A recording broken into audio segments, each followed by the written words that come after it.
bergelimang harta dengan memiliki kekayaan yang mentereng menjadi impian setiap orang yang berada di muka bumi ini. Strata sosial akan terangkat dan pandangan masyarakat menjadi segan terhadap orang kaya. Namun, jangan sampai dalam memperoleh kekayaan kita melakukan jalan pintas dengan memuja setan dan melakukan pesugihan.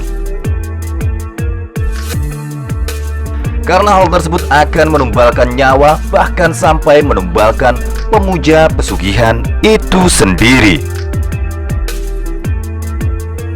3 rumah yang letaknya tak jauh dari Terminal Purabaya Bungurasi Sidoarjo menjadi saksi bisu praktik ilmu hitam. Diketahui pemilik rumah tersebut menggunakan pesugihan untuk memperkaya dirinya. Saat ini, kondisi ketiga rumah tersebut terbengkalai dan kotor dengan ranting hingga dedaunan yang berserakan. Dari ketiga rumah tersebut, ada 2 rumah yang terindikasi menggunakan pesugihan. Dari ketiga rumah tersebut, yang satu sebenarnya hanya terdampak dari rumah yang menjadi praktek pesugihan yang berada di 2 rumah yang berjajar di paling ujung. Awal pesugihan ini dilakukan oleh pemilik rumah yang pertama. Sang kepala keluarga memutuskan untuk membuat perjanjian dengan makhluk gaib demi memperkaya dirinya sendiri. Diketahui keluarga di rumah pertama memakai jenglot sebagai sarana pesugihannya.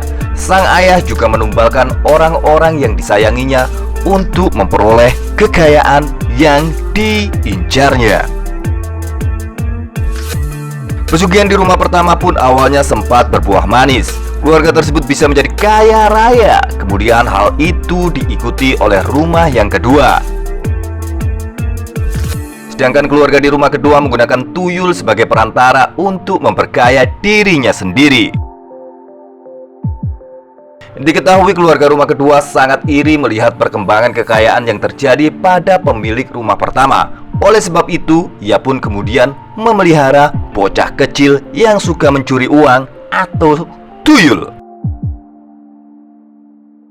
Pesugihan ini terjadi karena pemilik rumah tersebut merasa tidak puas dengan apa yang telah dimilikinya. Padahal sebenarnya pesugihan justru membawa malapetaka bagi keluarga tersebut. Meski menggunakan pesugihan bisa memperkaya dirinya, namun sang iblis atau setan pasti meminta bayaran yang lebih. Misalnya, meminta tumbal nyawa. Sebelumnya, keluarga di rumah pertama memakai jenglot sebagai sarana pesugihannya. Sang ayah juga menumbalkan orang-orang yang telah disayanginya. Pesugihan di rumah pertama pun awalnya sempat berbuah manis. Keluarga tersebut bisa menjadi kaya raya. Sedangkan rumah yang terbengkalai ini kini telah ditinggalkan oleh pemiliknya.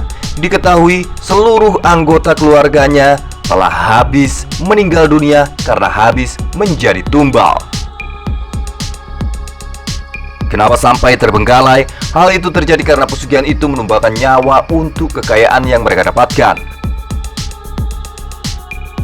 Walaupun mereka sudah mendapatkan pesugihan, biasanya semakin kaya mereka, semakin tidak puas. Semakin tidak puas, akhirnya sampai mereka menumbalkan satu persatu, baik itu orang lain ataupun dari keluarganya sendiri, bahkan orang tua atau anak-anak mereka sendiri, sampai tidak tersisa orang-orang yang harus mereka tumbalkan dan mereka sendiri yang menjadi tumbal dari pesugihan tersebut.